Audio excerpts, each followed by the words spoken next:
Welcome to the Airgun Show. This week we've got the Daystate Renegade bullpup on test. But before that, I'm out on the farm targeting crows, feral pigeons and collared doves.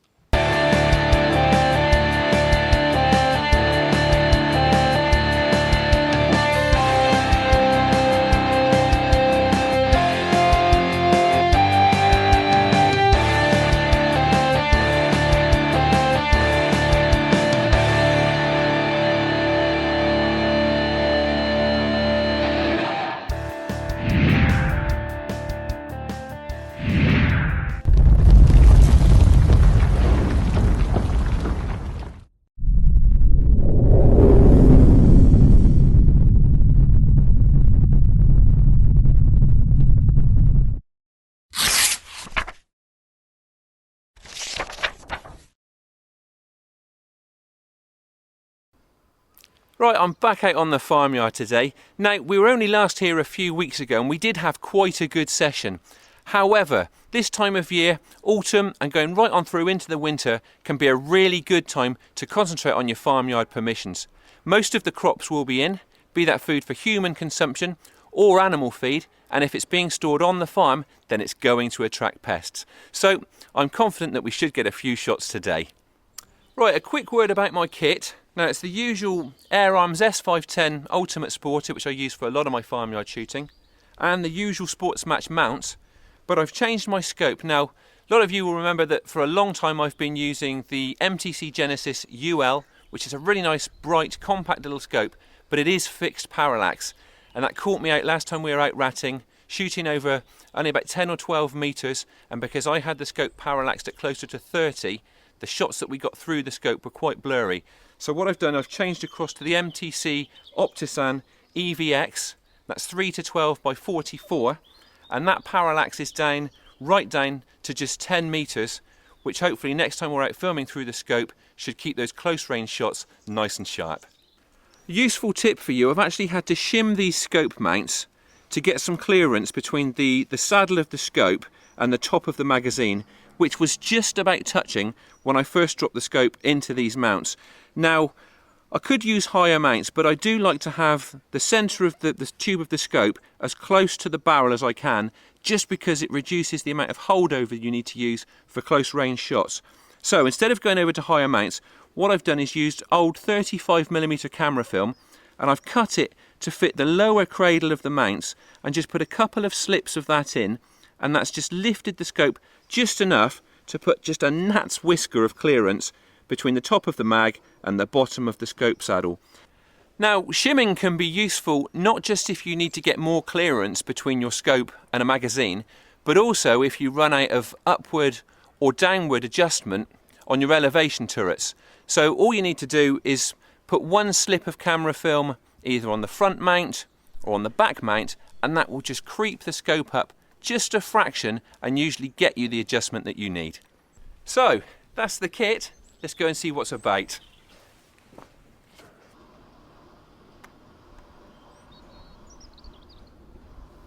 I'm not wearing full camouflage today.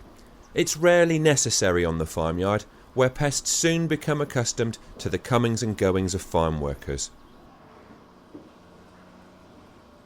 All the same, farm buildings make for very useful stalking screens, and I soon spot the first opportunity of the day around the corner of this cattle shed.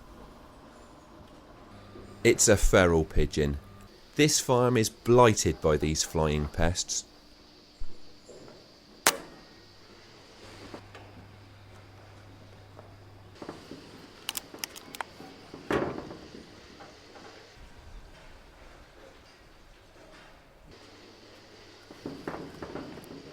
Well, I thought that one was going to need a follow-up shot, but it's stone dead. One thing for sure though, I'm not going to be picking that one up. It's going to have to stay there for the buzzards.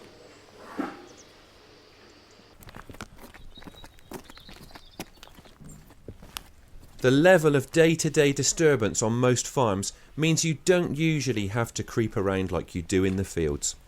That said, it's very hard not to go into stealth mode as you close in for a shot.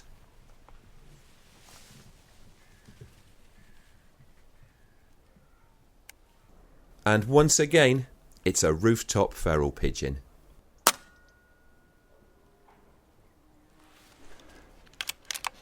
Well, it's another feral pigeon in the bag, and hopefully not another one stuck on the roof. Let's go and have a look.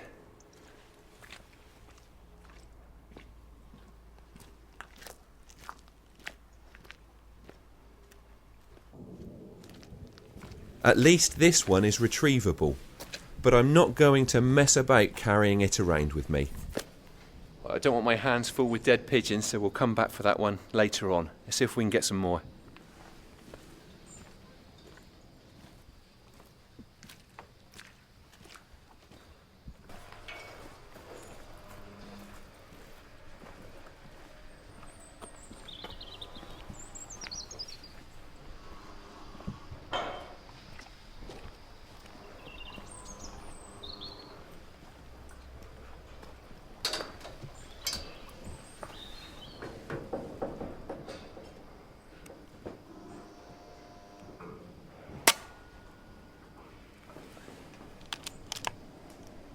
And that's a collared dove to add to the bag. Now, I took that one from almost exactly the same firing point as we had that first pigeon. Once again, I'll come back for this one later, because I want to keep my hands free to do the shooting.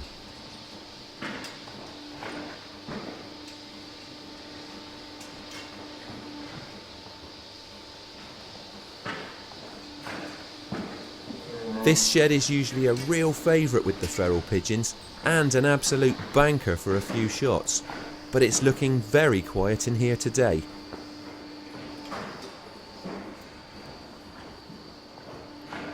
The shed isn't completely devoid of pests though, and one feral pigeon lingers to offer me a shot.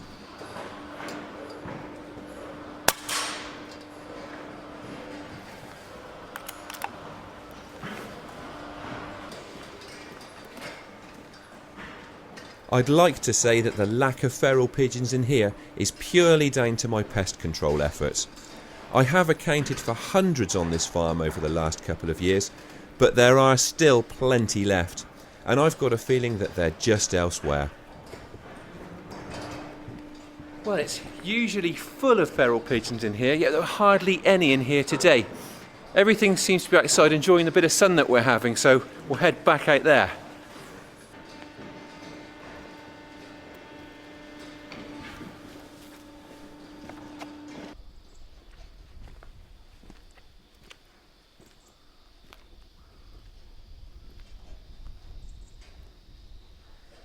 Sure enough, there are still a few pests out in the yard, and I've soon got another grain gobbling collared dove in my sights.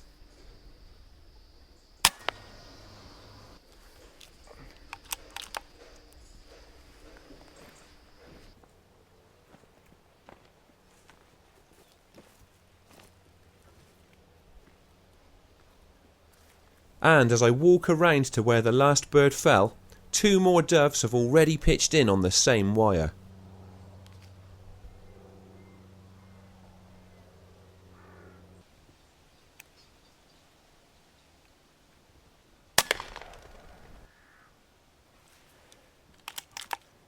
Well, believe it or not, that is almost exactly the same spot as where I had that last one from.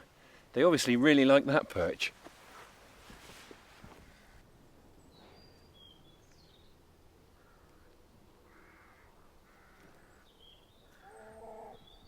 The action's coming thick and fast. More birds have already dropped in, and I just need to creep into position for a nice steady shot.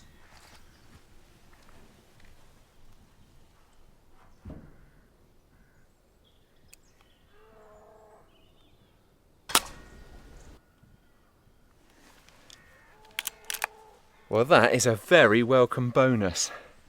There are a few crows round here, but we don't often get them because they very rarely hang around long enough to offer a shot. That's a very good place for us to wrap up. We've been out here for quite a short session today during the farm workers' lunch break. Pretty soon there's going to be a lot of vehicles whizzing around here, so I'm going to make myself busy, pick up the birds that I can get to, and that'll do us.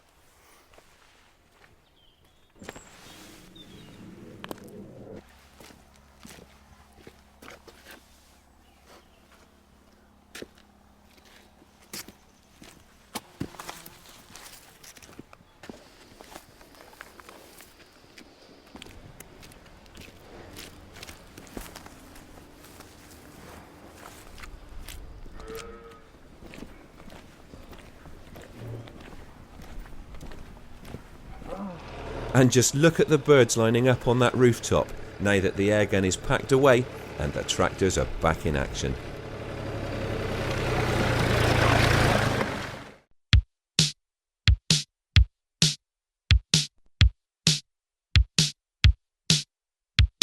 A short but very productive session on the farmyard there. And now it's the Airgun Show news. This is the Airgun Show news. Brought to you by Valley Arms Shooting Supplies.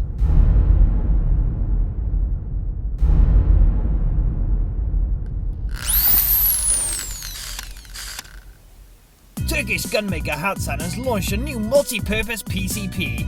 It's the Gladius. Priced at £650, it features an adjustable power option and boasts quiet energy technology with a fully integrated sound moderator. Air Arms adds another victory to its name with HFT team member Mark Wilson scooping the overall winner's title at the 2016 Scottish UKA HFT League. After 9 gruelling rounds, the champion received his well-deserved trophy at Grampian Air Rifle Club in Aberdeen. Pest control will continue as normal in Northern Ireland. The general licence has been renewed for another year with no changes.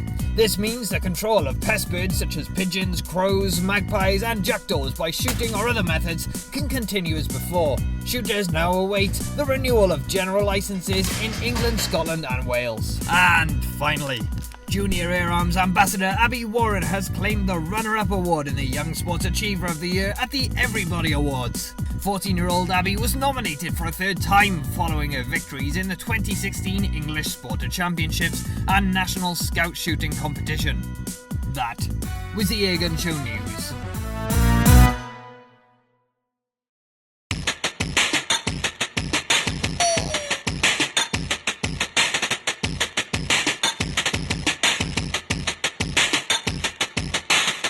We've got the Daystate Renegade here.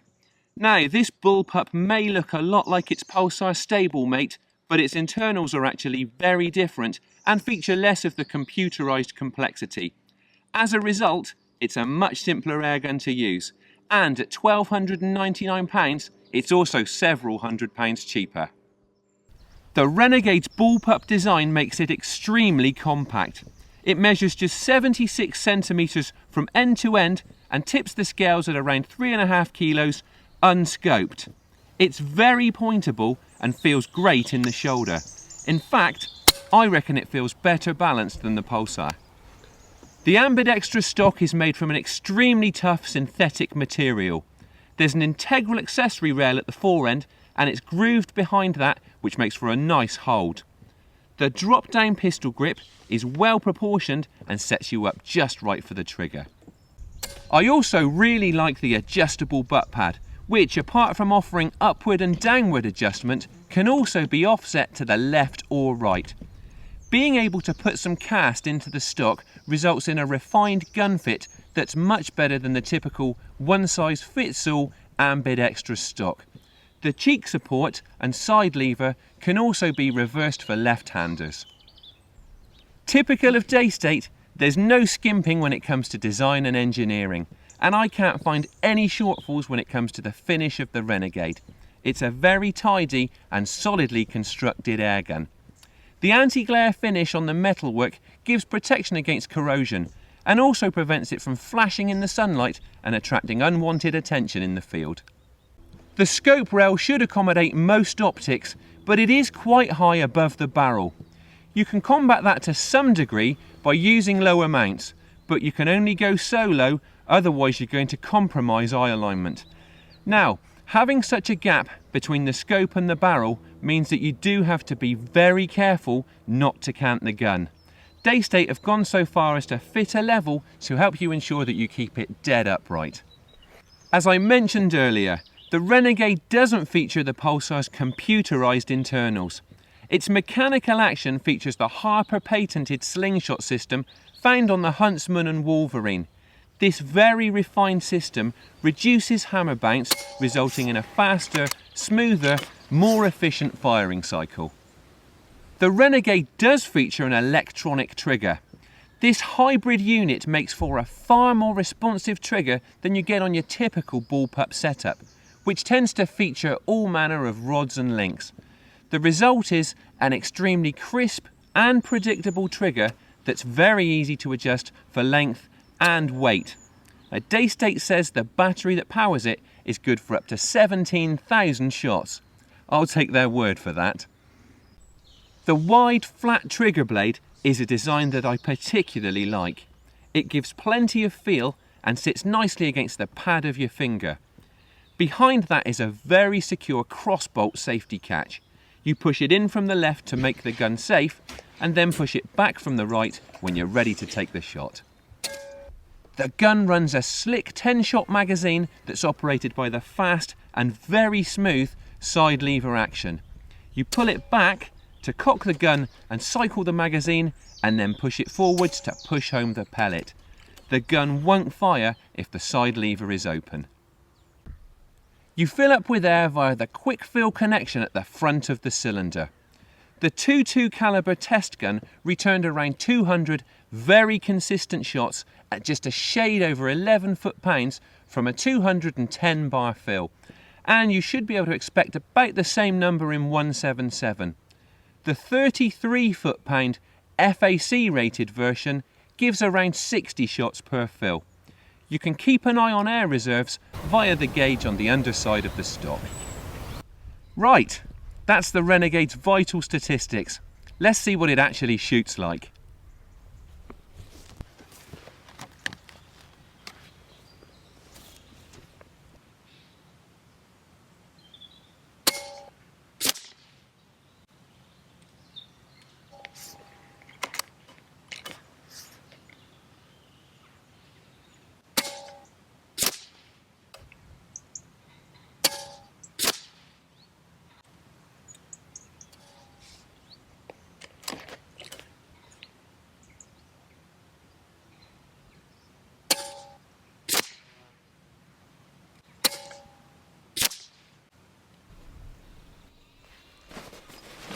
Well, the Renegade is great fun to shoot, and it's also very accurate.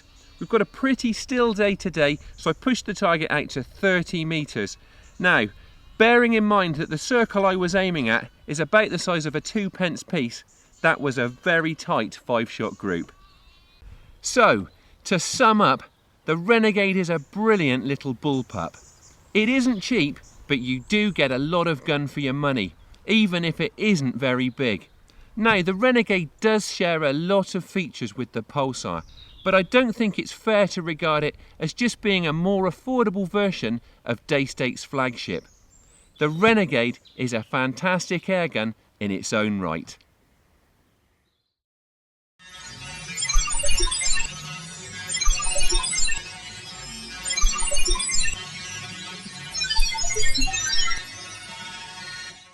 That's all for this week, but we'll be back in a fortnight. Thanks for watching, and please don't forget to like us on Facebook and follow us on Twitter. And if you aren't already a member of the BASC, it's time you joined the organisation that works to promote and protect your sport.